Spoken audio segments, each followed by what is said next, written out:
आपकी जिंदगी को ऊंचा उठाने के लिए आपके जीवन में कोई ना कोई नियम जरूर होना चाहिए, और उस नियम के साथ में आप हर दिन अपने ऊपर कुछ प्रयोग शुरू कर दें। और 21 दिन के प्रयोग अगर आप करते हैं तो आपके अंदर बहुत बड़ा चमत्कार जैसा कार्य शुरू होता है।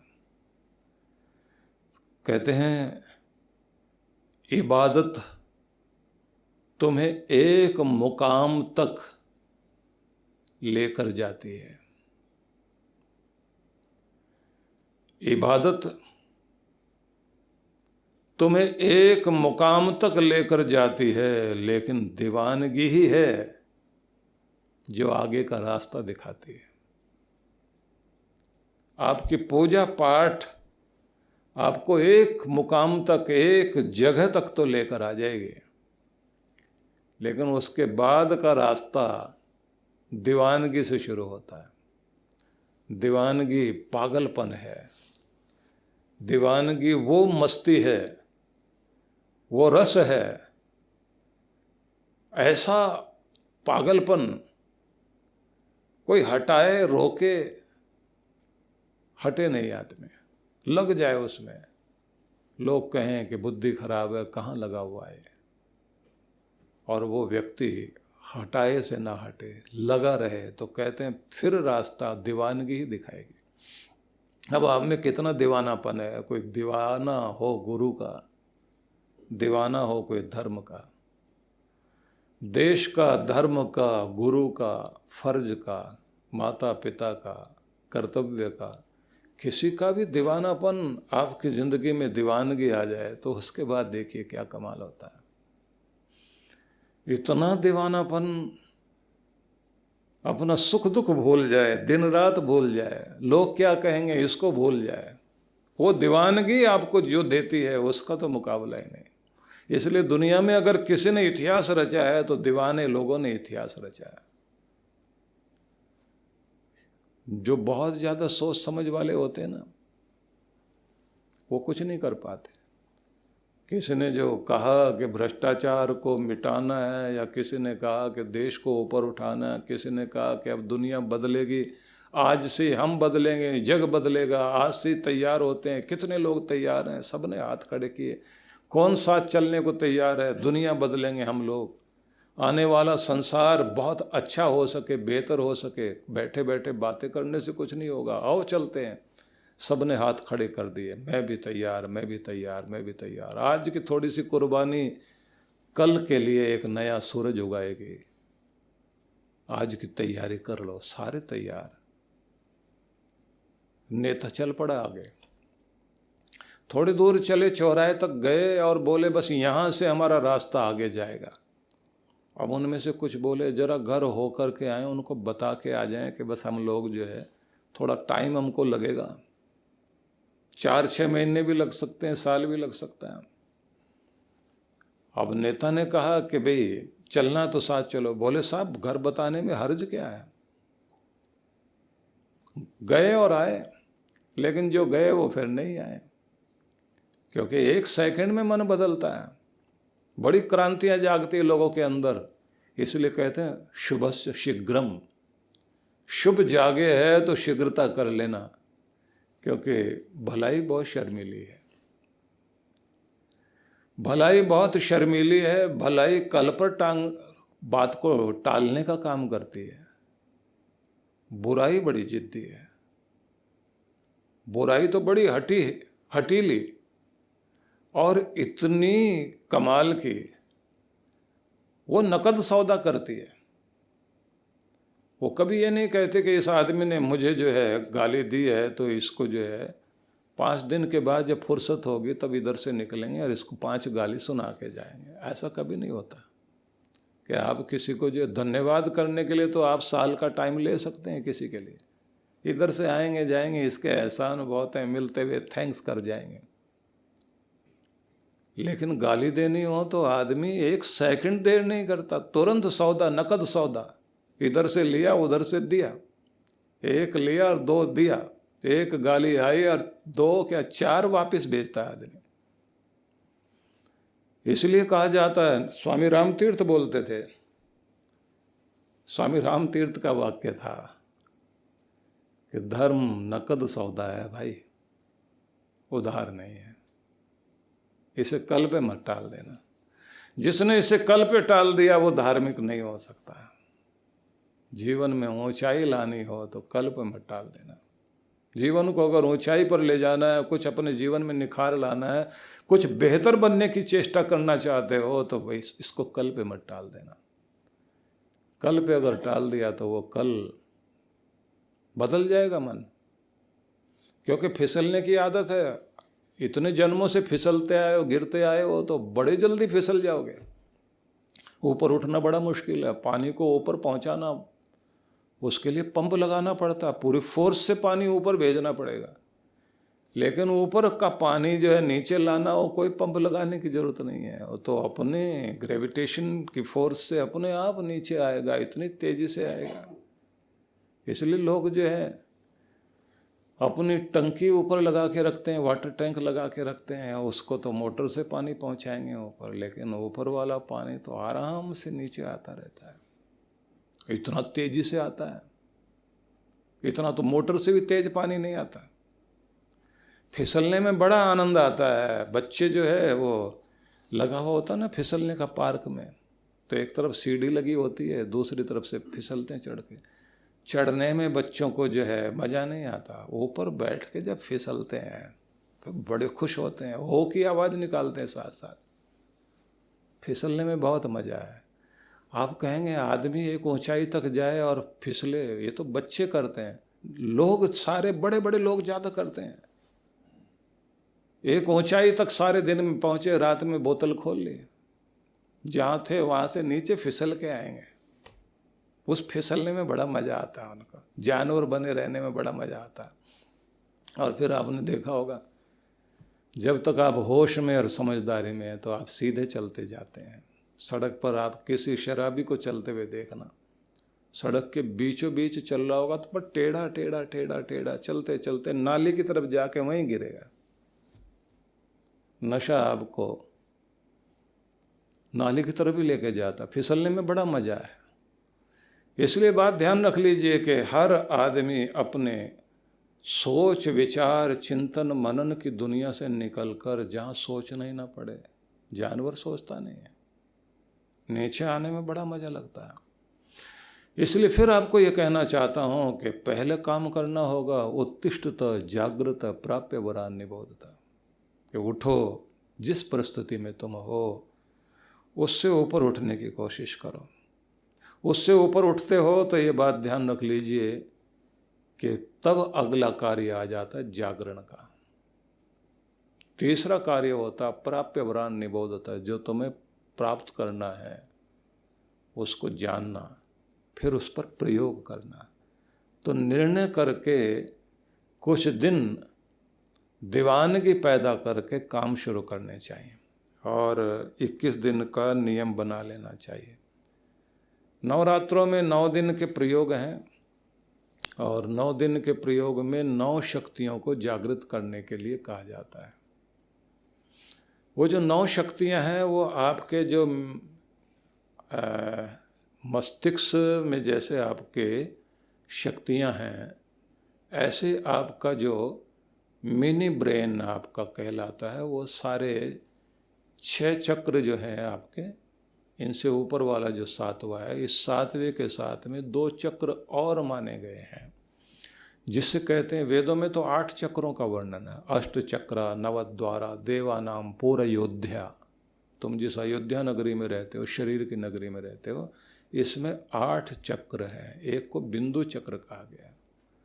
शक्ति जागरण वाले लोग कहते हैं कि तुम्हारे शरीर के अंदर रीढ़ जहाँ से शुरू होती है, वहाँ पहली शक्ति आपकी, पहला वह मिनी ब्रेन है जिसको आप जागृत करते हैं। और ऐसे एक एक दिन अपने अंदर ये शक्तियों को जागरण करते करते आप उस जगह पहुंच जाते हैं जहाँ से आपके अंदर सिद्धिदात्री के दर्शन होते हैं, सिद्धि प्राप्ति होती है। इसलिए आखिर में आप सिद्धिदात्री तक पहुँचते हैं। तो समझ लीजिए, अष्ट सिद्धि और नवनिधि, ये प्राप्त करने के लिए आपकी ये यात्रा है। अष्ट सिद्धि नवनिधि के दाता, असवर दीन जानकी माता, आप लोग पाठ करते हैं ना, जो हनुमान चालीसा पढ़ते हैं। तो ये 9 प्रकार की समृद्धि और सिद्धियां प्राप्त करना हो, तो इसके लिए साधकों के लिए प्रयोग बताया गया। लेकिन इसमें जो है सबसे ज़्यादा लोग कोशिश करते हैं कि भाई हम लोग जो है वो जागरण को महत्व दें। तो जागरण के लिए जो है कीर्तन को महत्व दिया गया कि माता की स्तुति गान किया जाए। तो इन दिनों आप लोगों ने देखा होगा कि जगराते होते हैं, सारी रात जाग जाग कर जगदम्बा की स्तुति की जाती है, माँ की महिमा कही जाती है, और आखिर में जो है सुबह सुबह जो है लोग कथा करते हैं। फिर तारा रानी की कथा करेंगे, माता रानी की कथा करेंगे, और फिर जो है भक्तों के विषय में बताया जाता है कि ऐसे ऐसे भक्तों ने जो है वो साधना करके, बलिदान देकर, समर्पण करके, धानु भक्त ने कैसे क्या किया था, वो बड़ी कथाएं कही जाती हैं, महिमा कही जाती है, और फिर आरती वंदन होता है। तो ये सारी की सारी चीज़ों के पीछे एक रहस्य है जिससे हमें जान लेना चाहिए कि इतना स्तुति गान किया जाए कि जिससे हमारा ध्यान और हमारा प्रेम और हमारी सारी ऊर्जा उस जगतजननी माँ परमेश्वरी की तरफ बहने लग जाए।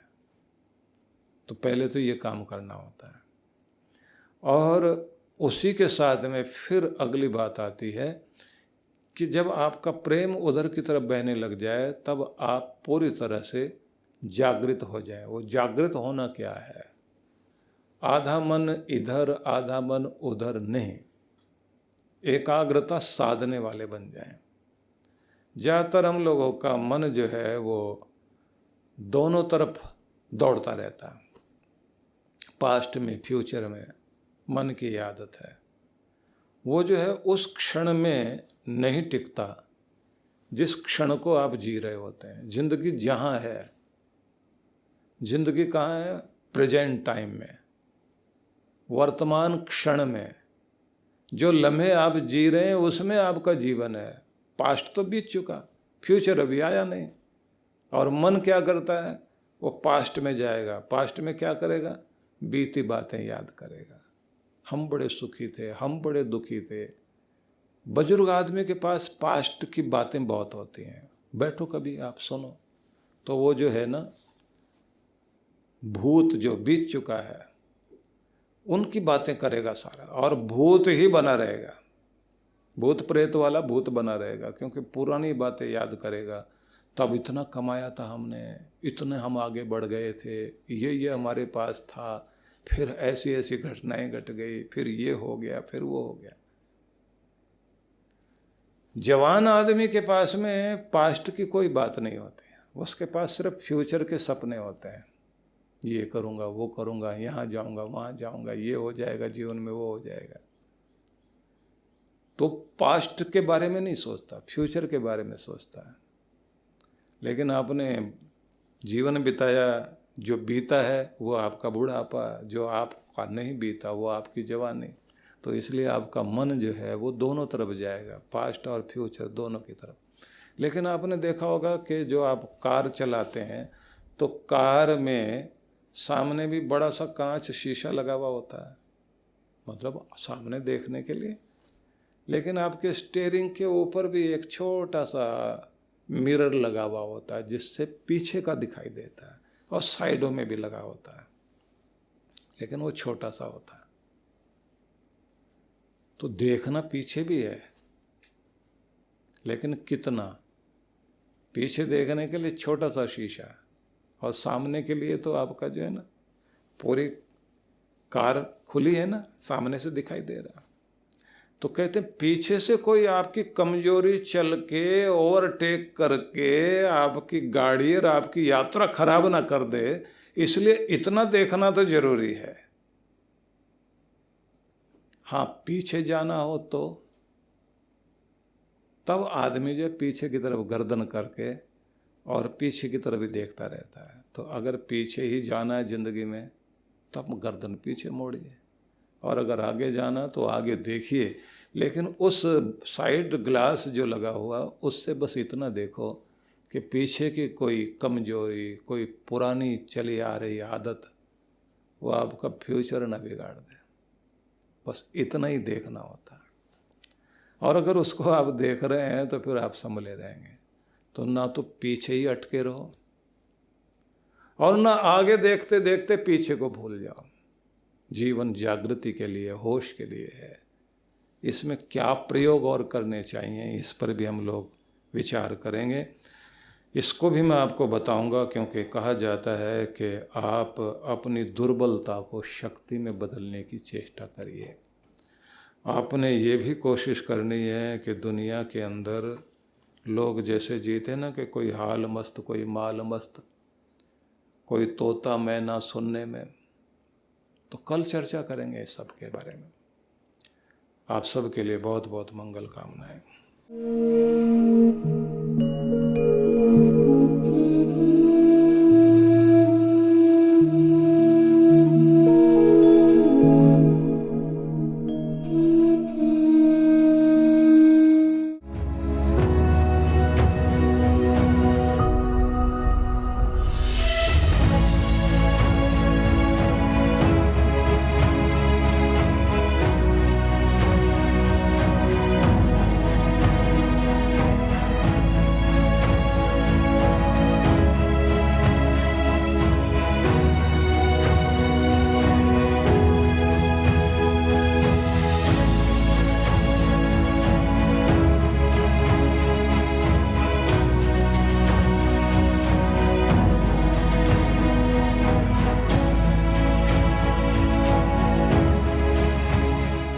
सभी भक्तों के लिए बहुत बहुत आशीर्वाद, बहुत बहुत शुभकामनाएं, और सभी को आमंत्रित कर रहा हूं मैं ऋषिकेश हिमालय गंगा तट पर बैठ कर के हम लोग प्रत्येक वर्ष की तरह इस बार फिर साधना में, ध्यान साधना में शामिल होंगे।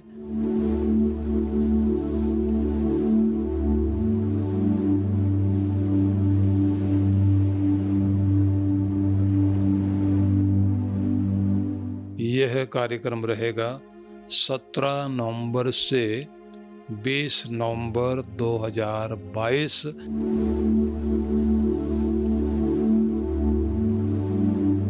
तो आप परमार्थ निकेतन में गंगा तट पर और हिमालय के उस आंगन में जहाँ श्रद्धा भाव से प्रत्येक वर्ष हम लोग साधना करते हैं, इस बार की साधना बहुत ही बहुत अद्भुत होने वाली है। उसके संबंध में अलग से आपको जानकारी देंगे, क्या क्या लाभ आपने उसमें प्राप्त करना है। बस अब से तो इस समय यही निवेदन करूंगा कि आप लोग तैयारी कर लीजिए। और जो लोग हिमाचल में नहीं जा पाए थे, मनाली नहीं जा पाए थे, तो उन सब के लिए अवसर है कि वो ऋषिकेश अवश्य पहुँचें। और इस बार इस बात का भी ध्यान में रखा गया है कि पहले जैसे जो है वो एक समय होता था कि जब बहुत भीड़ भाड़ हो जाती थी गंगा तट पर, इस बार ऐसी तिथियां रखी गई हैं कि जिससे आपको पूरा अवसर मिल सके और शांति में आप जो है वहाँ साधना भी कर सकें, गंगा स्नान भी हो सके और वहाँ की आरती में भी भाग ले सकें। तो आप सभी के लिए बहुत बहुत आशीर्वाद, मंगल कामनाएं और आमंत्रण भी।